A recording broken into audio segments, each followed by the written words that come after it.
هكلمكم دلوقتي عن فوطة الشعر.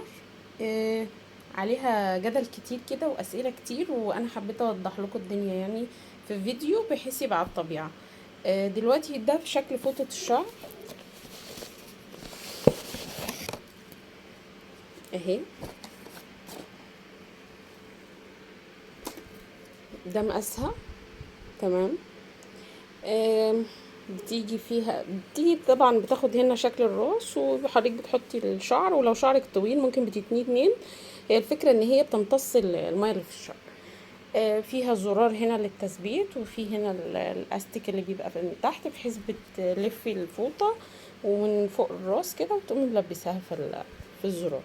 محكمه جدا، بتقدري تلبسيها براحتك، طبعا تقفيلها ممتاز، حاجه نظيفه جدا يعني، مش زي اي فوطه شعر جبتها قبل كده وهوريكم دلوقتي. كذا حد سألني طب هي ليه غالية كده، طب هو انا ينفع اشتري فوطة امتصاص واستخدمها بدلها تمتص؟ طيب انا هشهدكم يا جماعة. ده شكل النسيج بتاع فوطة الشعر، ده من بره وده من جوه تمام. مبدئيا النسيج بتاع فوطة الشعر مختلف تماما عن فوطة الامتصاص. انا جبت لكم اهو، ادي فوطة الامتصاص الصغيرة، بصوا ده حجمها بالنسبة لفوطة الشعر. يعني دي استحالة هتلف شعري يعني، ولا حتى شعر بيبي. ده فوطة الامتصاص الوسط اهي، حتى لو فردتيها برضو مش اللي هي ايه يعني، مفيش مقارنة يعني. ده غير ان النسيج بصوا حاجة تانية خالص تمام. هفهمكم دلوقتي انا اقصد ايه. ادي فوطة الامتصاص الكبيرة خالص، لو فرضنا يعني اهي، نفس الطول نفس الطول بس طبعا يعني صعب ان انت تلفيها على راسك، انت عايزة حاجة تلفيها وتنسي. ده شكل فوطة الايه، الامتصاص على فوطة الشعر. برضو نفس الكلام، مفيش مقارنة بين النسيج ده وبين النسيج ده. طب ايه الفكرة بقى؟ الفكرة ان فوطة الامتصاص دي معمولة عشان تمتص المية تماما تمام. نسبة امتصاصها عالية. انا بمتص ايه يعني، لو هعملها ارضيات همتص الارض، همتص الميه اللي في الارض. لو هعملها للخضار همتص، يعني عايزه انشف الخضار. لو هعملها للمواعين او للرخامه او لاي حاجه اتكبت، او لو اي حاجه بنضفها وعايزه المعها. فالغرض من فوط الامتصاص التام. طب ايه يعني، مش فاهم. الفكره بقى ان فوطه الشعر مش الغرض منها ان انا امتص الميه خالص يعني. مش المفروض ان انا انشف الشعر لدرجه انه ينشف فيبقى اجي اشيل الفوطه بص الاقيه هايش، لا بالعكس. هي مصممه بحيث ان هي بتمتص 60 ل 70% بس من كميه الميه اللي موجوده في الشعر، وبتسيب الشعر رطب، بحيث لما تيجي حضرتك تسرحيه، او حتى لو مش هتسرحيه وهتلميه بتوكه او بالبند بس مثلا، او هتلميه وخلاص كده، فما يبقاش هايش. عايزه اقول لكم يعني، انت بتحطيها على راسك وبتمتصي الميه وبتبقى مبلوله مثلا طبعا من الميه اللي امتصتها، ولا اكنك حاطه حاجه على راسك، بتبقى خفيفه جدا. وحتى وهي مبلوله فوق راسك تقدري انت تتحركي بيها وممكن تنامي بيها. طبعا لو مبلوله قوي هتبل المخده، انما اقصد ان هي ما بتبقيش حاسه بيها يعني. لو انت قعدتي بيها مثلا بعد خدتي الشاور بتاعك وقمتي لابساها على راسك وعملتي الاكل ومش عارف ايه قعدتي بيها ساعه ساعتين على راسك، مش هتحسي ان هي مضايقاكي.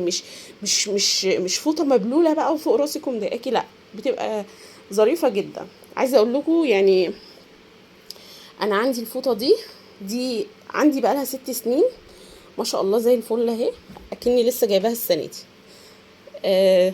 دي الفوطه القديمه بتاعتي تمام. طبعا الجديدة جرين فايبر، انما القديمة اللي عندي دي اكوا ماجيك، دي بقالها سنين عندي اهي. الاستيك بتاعها زي الفل زي ما هو، الزرار ما شاء الله زي ما هو، الفايبر بتاعها سليم زي ما هو، ممتازة. انا عايزة اقول لكم يعني، ما افتكرش ان انا خدت شاور في ال6 سنين دولت ما حطيتش الفوطة دي على راسي، ما اقدرش بقى فعلا يعني اخد شاور من غيرها. جربت اجيب فوط تانية. بصوا الفوطة دي، طبعا النسيج مختلف، هي فوطة شعر، بس بصوا النسيج ده غير النسيج ده. الفوطة دي بقى بتنشف الشعر تماما، فبالتالي لما بشيل الفوطة الشعر بيبقى هايش ومش حلو خالص. يعني مع ان دي فوطة المفروض انها مايكرو فايبر، بس بصوا شايفين فرق بين النسيج بين الفوطين تمام.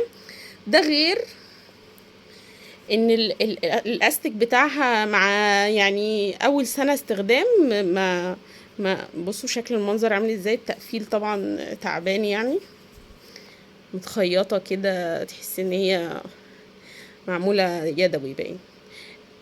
اللي اقصده ان الفوطة دي بتاعت جرين واي معمولة فعلا هاي تكنولوجي، ناس ما بتهزرش، ناس عامله شغل عالي جدا بنسب يعني خلاص مدروسه، مش مجرد فوطه بتنشف الشعر وخلاص، لا دي فوطه مايكرو فايبر معموله بطريقه معينه بحيث ما تنشفش الشعر لدرجه انه يبقى هايش. فاهميني؟